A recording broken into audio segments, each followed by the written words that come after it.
Hidup ini adalah kumpulan kegagalan. Bagi orang yang tahu bahwa untuk berhasil perlu gagal, Anda tidak takut gagal.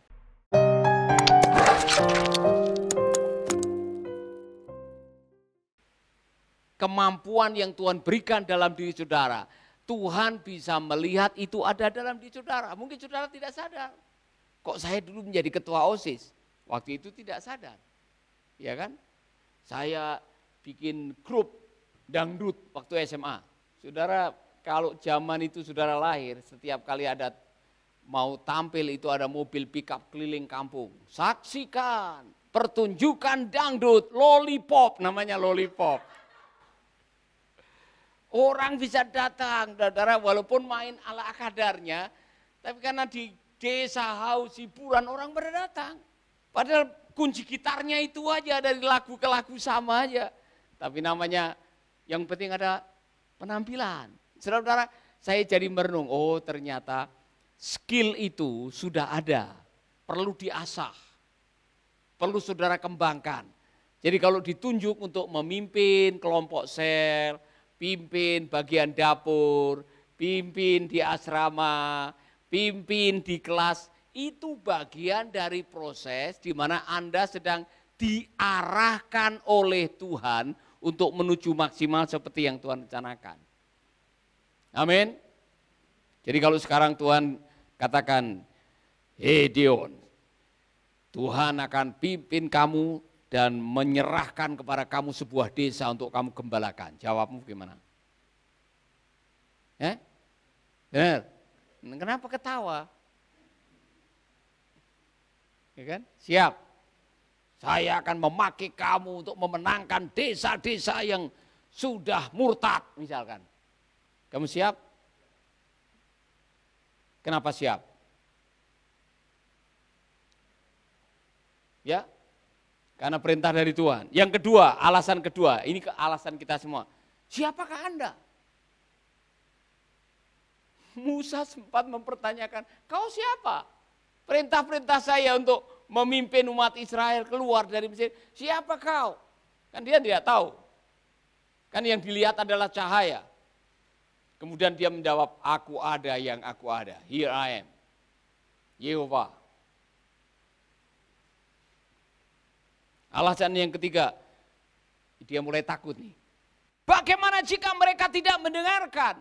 Bagaimana jika mereka tidak mau mengikuti apa yang saya katakan? Alasan masuk akal. Kita semua kalau diberi perintah oleh Tuhan, biasanya belum apa-apa sudah bagaimana jika? Waspadai kalimat itu.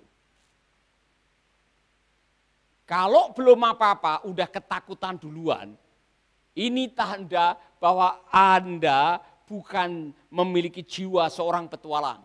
Anda adalah pecundang. Udah dikasih perintah, saya minta kamu masuk ke desa ini. Bagaimana Pak kalau saya dibunuh di sana? Belum melangkah. Bagaimana kalau saya diusir? Jalani dulu. Amin. Jadi kalau saudara naksir seseorang, nyatakan cinta Anda. Bagaimana kalau ditolak? Nasib. Tapi lebih baik harus melangkah duluan. Take step of faith. Coba. Amin. Coba, kalah enggak masalah, ditolak enggak masalah, gagal enggak masalah. Saudara enggak percaya, saya pernah ikut lomba bintang radio. Nyanyi di RRI Semarang. Setelah nyanyi, enggak disebut-sebut lagi nama saya. Artinya kalah. Tapi saya pernah nyoba. Bangga kan dipanggil pakai kartu, ada nomor, undian nomor berapa, ya kan? Peserta nomor sekian maju ke depan, nyanyi. Walaupun salah-salah nyanyi. Saya pernah ikut lomba pelajar teladan sekabupaten. Mewakili SMP 2 Boja. Ya kan? Kalah, enggak masalah, yang penting pernah ikut lomba. Saya pernah ikut lomba melukis mewakili SMP saya. Jadi banyak, Pak Paulus Wiratno banyak karunia-nya sebetulnya. Walaupun kalah, tapi pernah coba dan tidak perlu takut. Amin. Hidup ini adalah kumpulan kegagalan. Bagi orang yang tahu bahwa untuk berhasil perlu gagal, Anda tidak takut gagal. Ditolak cintanya itu biasa.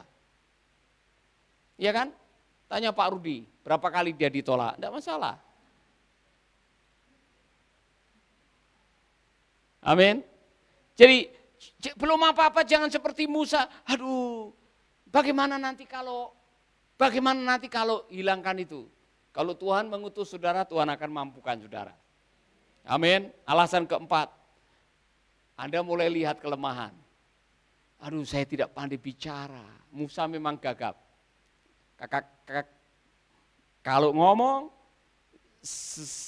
seperti Aziz. Dia punya keterbatasan dalam berbicara. Tapi Tuhan tidak melihat keterbatasan Anda. Karena Tuhan akan mengirim juru bicara kakaknya namanya Harun. Yang penting Anda mau dulu, nanti yang tidak mampu Anda lakukan Tuhan akan kirim cara atau orang atau kasih kemampuan untuk menyelesaikan. Katakan ya Tuhan saya mau dulu, amin. Inilah aku, utuslah aku, 1, 2, 3. Saudara harus mengambil keputusan dulu, ini aku Tuhan, utuslah aku. Nah saudara-saudara yang kalau disuruh apa-apa, belum apa-apa lihat keterbatasan. Aduh saya kurang bisa Pak, saya tidak mampu Pak, saya tidak punya latar belakang, saya tidak punya pengalaman, lupakan itu, jalan dulu. Nanti di tengah jalan Anda akan belajar banyak pengalaman. Amin. Alasan kelima, saya tahu Anda bisa menemukan orang lain untuk melakukannya. Alasan kelima, saya tahu Tuhan masih ada orang yang lebih baik dari saya. Inilah aku, utuslah Pak Roni. Mengapa Anda mengucapkan kalimat seperti ini? Karena sebetulnya Anda mau menghindar. Tapi saya bersyukur kepada Musa, pada akhirnya dia pergi. Mengapa kita harus mengatakan ya Tuhan? Karena ada gap. Pak Vinus bisa tunjukkan gap di grafik krisis kepemimpinan global. Mengapa Tuhan perlu leaders? Mengapa Tuhan perlu pemimpin? Karena ada gap yang sangat jauh antara convert atau jemaat atau petobat baru ya dengan leaders. Gapnya terlalu jauh. Ya.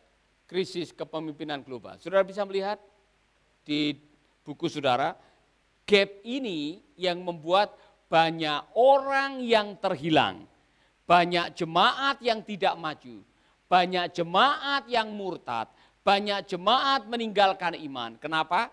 Karena tidak ada leadership. Apa yang terjadi? When there is no leader, ketika tidak ada visi, tidak ada pemimpin yang punya visi, rakyat bubar. Ketika tidak ada pemimpin, orang membuat keputusan seenaknya sendiri. Dan itu terjadi dalam kitab Hakim-Hakim, saudara-saudara. Mari kita akan lihat di kitab Hakim-Hakim. Kenapa orang Israel carut-marut, kacau balau, karena tidak ada pemimpin. Ketika tidak ada leadership, liarlah rakyat. Ketika tidak ada pemimpin, liarlah masyarakat. Ketika tidak ada orang yang memberikan arahan dan memberi visi, hancurlah peradaban. Ini terjadi di zaman hakim-hakim. Kenapa? Kekacauan terjadi karena tidak adanya dua, otoritas atau pertanggungjawaban. Akhirnya siapa saja bisa memimpin, siapa saja bisa menunjuk dirinya jadi pemimpin. Walaupun tidak ada legitimasi dari Tuhan, orang bisa menunjuk dirinya jadi pemimpin. Ya kan? Saya angkat Rudi jadi Mahkamah Konstitusi. Atau Pak Roni menjadi Mahkamah Agung. Kemudian menunjuk saya. Atau merubah undang-undang, saya bisa jadi pemimpin misalkan. Karena tidak ada otoritas, orang bisa berbuat apa saja. Yang kedua, zaman itu musuh-musuh yang ganas mengelilingi mereka, oleh karena bangsa Yahudi menguasai Kanaan. Jadi mereka dikelilingi oleh musuh dan tidak ada yang memimpin untuk menghadapi musuh. Ada beberapa pemimpin yang baik, ada beberapa pemimpin yang tidak baik. Salah satu Simson. Simson adalah seorang hakim yang sebetulnya diberi karunia oleh Tuhan, tapi karena moralnya, perilakunya tidak baik, dia mengakhiri dengan tidak baik. Dia menjual rahasia kekuatan ilahi hanya demi wanita, demi perempuan. Itu contoh. Saudara-saudara, kadang-kadang tidak adanya dana memerintah untuk bertahan, maka akhirnya tidak ada kekuatan untuk mengatur. Bagaimanapun juga dalam kepemimpinan saudara-saudara, dana itu diperlukan. Belum lagi tantangan yang keempat, bangsa-bangsa lain mempengaruhi Israel dengan berhala-berhala dan takhayul. Zaman itu saudara-saudara, masing-masing bangsa punya keyakinan, punya agamanya, punya praktek ritual agamanya. Dan kalau saudara membaca dalam kitab Hakim-Hakim, banyak umat karena tidak ada leadership, tidak ada pemimpin, mereka mengikuti siapa saja, menyembah siapa saja. Saudara mungkin pernah mendengar ada seorang anak yang mengangkat seorang pria jadi imam, dibayar. Dan dia sebetulnya mengumpulkan uang itu dijadikan patung. Uang itu sebetulnya dicuri dari ibunya. Dia bikin patung, kemudian dia lihat ada orang lewat, dia bilang begini, mau enggak jadi imam buat saya, jadi bapak buat saya bayar. Kenapa sampai seperti itu? Karena tidak ada leadership, tidak ada fathering, tidak ada pembapaan. Sampai seorang anak membayar orang untuk menjadi bapaknya.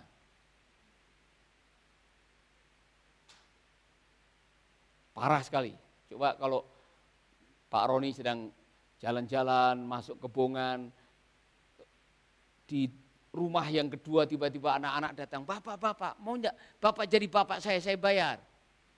Tiap bulan saya belikan baju baru, sepatu baru, mau enggak jadi bapak saya. Sampai seperti itu saudara. Kenapa? Krisis leadership. Zaman hakim-hakim adalah zaman krisis. Yang kelima, para pahlawan seperti Musa dan Yosua sudah mati dan tidak ada regenerasi, tidak ada perintah lagi yang bangsa ini terima. Setelah Musa mati, Yosua mati, disitulah tidak ada leadership. Tidak ada regenerasi. Tidak ada alih kepemimpinan setelah Yosua. Maka setiap suku menjalankan sendiri-sendiri.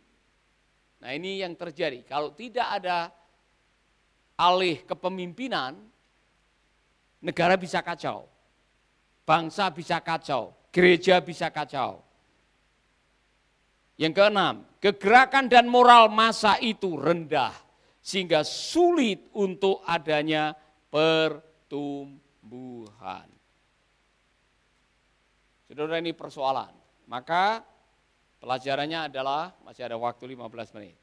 Landasan bagi pemimpin yang efektif, tulis ada beberapa hal. Nomor 1,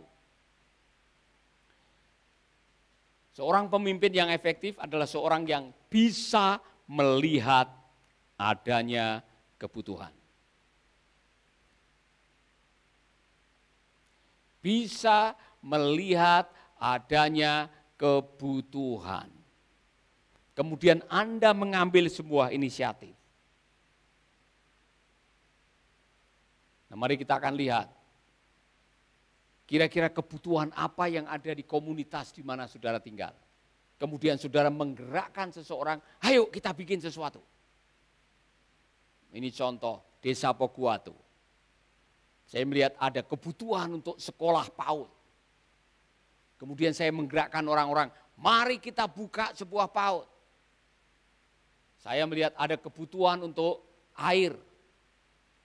Saya bicara dengan orang, menggerakkan orang. Kita perlu membuat sumur. Sehingga ada orang-orang yang pernah berusaha mengirimkan dana, mengirimkan alat, mengirimkan tenaga untuk membuat sumur. Walaupun gagal, tidak masalah. Yang penting dimulai dengan melihat kebutuhan.